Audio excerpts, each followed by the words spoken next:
জয় যিশু। প্রথম পাঠ, প্রজ্ঞা পুস্তক 18 অধ্যায় 6 থেকে 9 পদ। ঐশ্ব প্রতিশ্রুতিতে বিশ্বাস রেখে ইসরায়েলীয়রা যে রাত্রিতে সবাই মিলে যজ্ঞ উৎসর্গ করল, সেই রাত্রিতেই ভগবান তাদের উদ্ধার করতে এগিয়ে এলেন।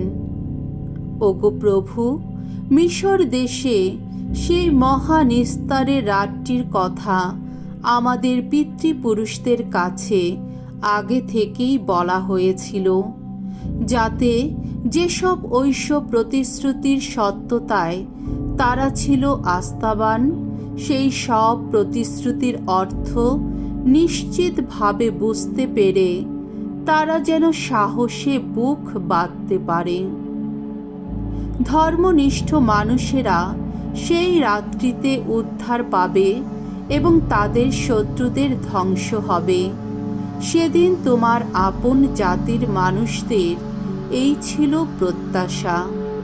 সেদিন তুমি যে আমাদের শত্রুদের শাস্তি দিলে, তুমি তো তাতেই আমাদের গৌরবে ভূষিত করলে। তোমার আপনজন হতে আমাদের আহ্বান জানালে। সেদিন সেই সব সৎ মানুষের পুণ্যবান বংশধরেরা সংগোপনে একটি যজ্ঞ উৎসর্গ করল।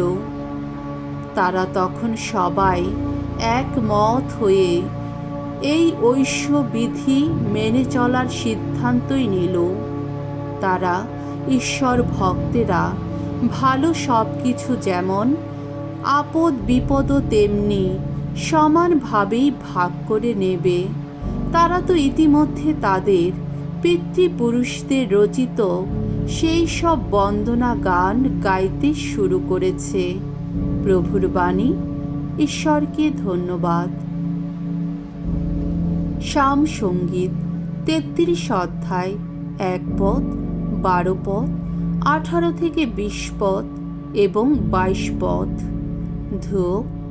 ধন্য, চিরধন্য ভগবানের মনোনীত জন যারা, ধার্মিকজন যারা, ভগবানের সম্মানে হর্ষধ্বনি করো। সত্যনিষ্ঠ মানুষের মুখে তার স্তুতি শোভা পায়। ধন্য সেই জাতি, ভগবান যার আপন ঈশ্বর।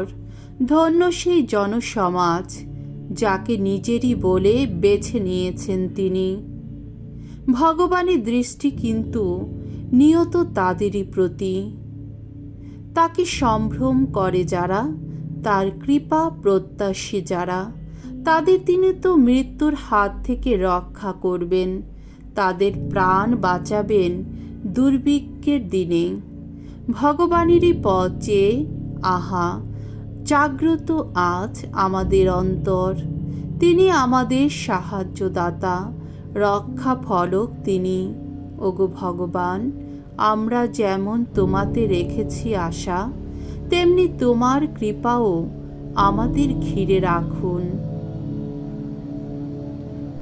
দ্বিতীয় পাঠ, হিব্রুদের কাছে ধর্মপত্র 11 অধ্যায় 1 থেকে 2 পদ, 8 থেকে 19 পদ। আব্রাহামের ভগবত বিশ্বাস আমাদের সামনে জ্বলন্ত আদর্শ হয়ে দাঁড়িয়ে আছে। প্রিয়জনেরা, ঈশ্বরের কাছ থেকে আমরা যা কিছু পাবার আশা রাখি, ঈশ্বর বিশ্বাস হল সেই সব কিছুর এক ধরনের অগ্রিম প্রাপ্তি। বাস্তব যা কিছু আমরা চোখে দেখতে পাই না, ঈশ্বর বিশ্বাস হল তার সম্বন্ধে এক ধরনের প্রামাণিক জ্ঞান। প্রাচীনেরা তাদের এই বিশ্বাসের জন্যেই ঐশ্ব প্রশংসা পেয়েছিলেন। ঈশ্বরে বিশ্বাস ছিল বলেই আব্রাহাম ঐশ্ব আহ্বানের প্রতি আনুগত্য দেখিয়ে সেই দেশ যাত্রা করেছিলেন, যে দেশ তার নিজের দেশ হবার কথা ছিল। সেদিন কোথায় যাচ্ছেন সে কথা না জেনেই যাত্রা করেছিলেন তিনি। ঈশ্বরে বিশ্বাস ছিল বলেই তিনি প্রবাসীর মতো সেই প্রতিশ্রুত দেশে বাস করতে এসেছিলেন, যেন ভিন দেশেই এসেছেন তিনি। সেখানে তিনি শিবিরেই দিন কাটাতেন, আর তেমনি কাটাতেন ইসায়াক আর যাকব। তারই মতো সেই একই প্রতিশ্রুতি পেয়েছিলেন যারা। কারণ আব্রাহাম দৃঢ়ভিত্তি সেই নগরীর প্রতীক্ষায় ছিলেন, স্বয়ং ঈশ্বরই যার স্থপতি, যার নির্মাতা। তেমনিভাবে ঈশ্বরে বিশ্বাস ছিল বলেই সারা নিজে মা হবার বয়স পার হয়েও গর্ভ ধারণ করতে পেরেছিলেন।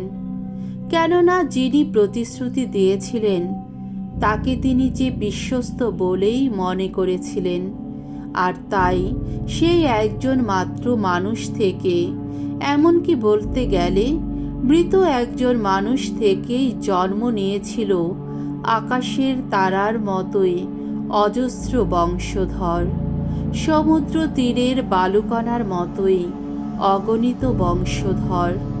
ঈশ্বরে বিশ্বাস নিয়েই তারা সবাই পরলোকে গেলেন। প্রতিশ্রুত ঐশ্বদান তারা নিজেরা অবশ্য পেয়ে গেলেন না, তবে দূর থেকে তা দেখে গেলেন, স্বাগত জানিয়ে গেলেন। এবং এই পৃথিবীতে তারা যে বিদেশী, তারা যে ক্ষণিকের অতিথি, সেই কথা স্বীকার করেও গেলেন। এখন এই ধরনের কথা যারা বলেন তারা স্পষ্টই বোঝাতে চান যে তারা নিজেদের একটি দেশ খুঁজে বেড়াচ্ছেন। তারা যে দেশ ছেড়ে চলে এসেছিলেন সেই দেশের কথাই যদি তাদের মনের মধ্যে থাকতো, তাহলে তারা তো সেখানে ফিরে যাবার সুযোগ নিশ্চয়ই পেতেন। আসলে তাদের এই যে এত ব্যাকুলতা, তা কিন্তু শ্রেয়তর এক দেশে যাওয়ার জন্যে, অর্থাৎ স্বর্গীয় এক দেশেই যাওয়ার জন্যে। আর ঈশ্বরও তাই তাদের ঈশ্বর বলে অসংকোচেই নিজেকে অভিহিত হতে দেন, কেননা তিনি তো তাদের জন্যে একটি নগরী আগে থেকেই প্রস্তুত করে রেখেছেন। ঈশ্বরে বিশ্বাস ছিল বলেই আব্রাহাম কঠিন পরীক্ষার মুখে পড়েও সেদিন ইসাককে উৎসর্গ করতে পেরেছিলেন। যদিও তিনি ঐশ্ব প্রতিশ্রুতি পেয়েছিলেন, যদিও তাকে বলা হয়েছিল ইসাক থেকেই তোমার নামে জন্ম নেবে একটি বংশ, তবু তিনি তার সেই একমাত্র পুত্রকে উৎসর্গ করতে গিয়েছিলেন এই কথা বিবেচনা করে যে ঈশ্বর মানুষকে মৃতদের মধ্য থেকে পুনরুত্থিত করার ক্ষমতাও রাখেন। সেই জন্যেই তো তিনি তার পুত্রকে ফিরেও পেয়েছিলেন। এই ফিরে পাওয়ার মধ্যে একটি প্রতীক রয়েছে। প্রভুর বাণী। ঈশ্বরকে ধন্যবাদ। বাণী বন্দনা। জয় জয় প্রভুর জয়। তোমরা সজাগ হয়ে থেকো, তোমরা প্রস্তুত হয়ে থেকো। মানব পুত্র আসবেন এমন সময়ে যখন ভাবতেই পারোনি তার আসবার কথা। জয় জয় প্রভুর জয়। মঙ্গল সমাচার। লূক রচিত মঙ্গল সমাচার 12 অধ্যায় 32 থেকে 48তম পদ। প্রভু যিশুর সেই ফিরে আসার সময়ে যারা প্রস্তুত থাকবে তারা ধন্য। যিশু একদিন তার শিষ্যদের বললেন, ভয় পেও না তোমরা, আমার ছোট মেষদল, কেননা তোমাদের পিতা তো স্থির করে রেখেছেন ঐশ্বরাজ্য তিনি তোমাদের দান করবেন। এখন তোমাদের যা কিছু আছে সবই বিক্রি করে দাও, তাতে যা পাও তা ভিক্ষায় দাও।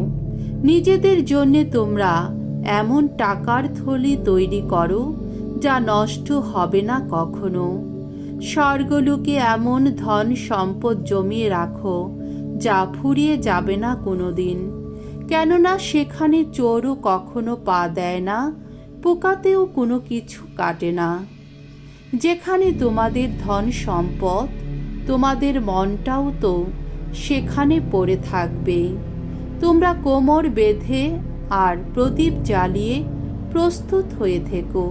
সেই লোকদের মতোই হয়ে থেকো যারা বিয়ে বাড়ি থেকে মনিবের ফিরে আসার অপেক্ষায় রয়েছে।